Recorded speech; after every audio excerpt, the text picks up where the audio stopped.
in schools.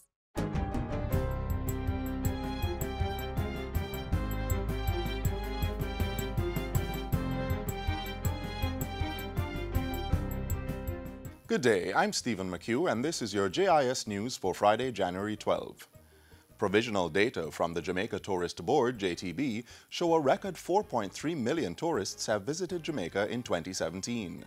Tourism Minister Edmund Bartlett says this represents a 12.1% increase over arrivals in 2016. We broke the 4 million mark in December, and by the end of December, we had gone to 4.3 million arrivals. And that is a 12.1% increase over 2016. This figure comprised 2,353,461 stopover arrivals and 1,946,780 cruise passengers. And that is providing a revenue flow to Jamaica of approximately $3 billion. The minister was speaking at the official opening of the Knutsford Express bus service depot at the Sangster International Airport in Montego Bay, St. James on Tuesday. He said it is public-private partnerships like the one which led to the establishment of the express bus service which have helped to improve the local tourism product. Mr. Bartlett said the historic tourism outturn for 2017 was a milestone achievement for Jamaica, noting that it is the first time that the country brought more than 500,000 additional visitors in a single calendar year. The minister added that 2017's tourism revenue inflow indicates that the island generated an additional nearly US $500 million of earnings in 1 year.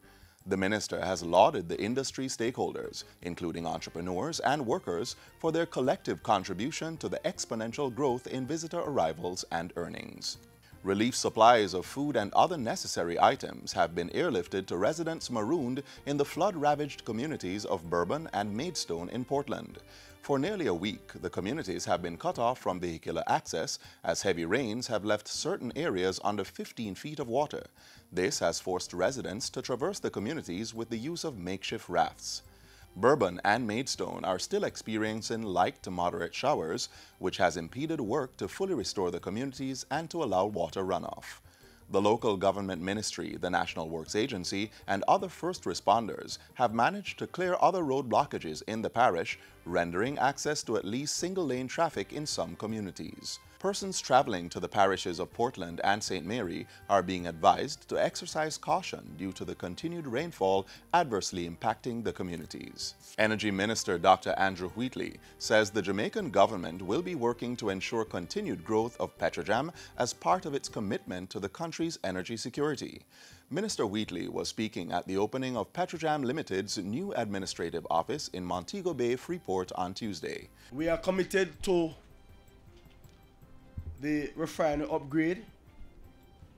We will be embarking on a number of initiatives to ensure that the country's sole refinery continues to operate at the highest standard.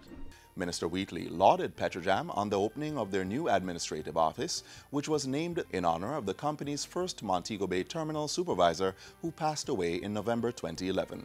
Equipment worth $45,000 is being procured by the Ministry of National Security to recover stolen cell phones. Portfolio Minister Robert Montego says the technology will arrive on the island in the next 6 to 8 weeks. Once acquired, police will be trained and the technology deployed on a phased basis.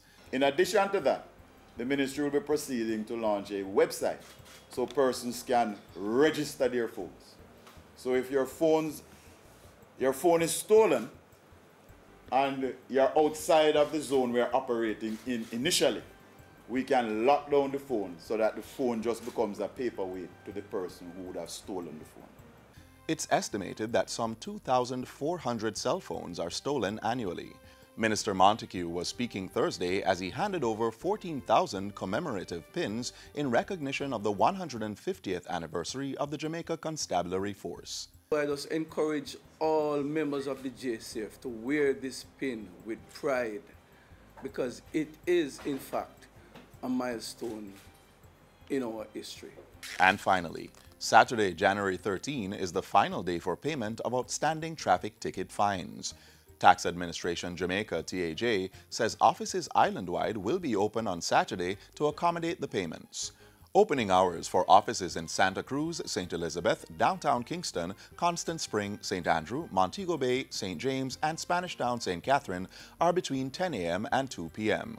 Also opening for the same hours are branches in Port Maria, Maypen, Mandeville, Savannah Lamar, and St. Anne's Bay.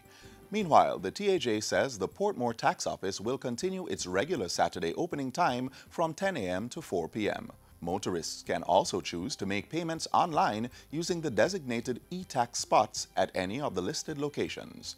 The 45-day extension of the traffic ticket amnesty, which started on November 27 last year, is to facilitate no penalties for motorists with tickets issued from September 1, 2010 to October 31, 2017.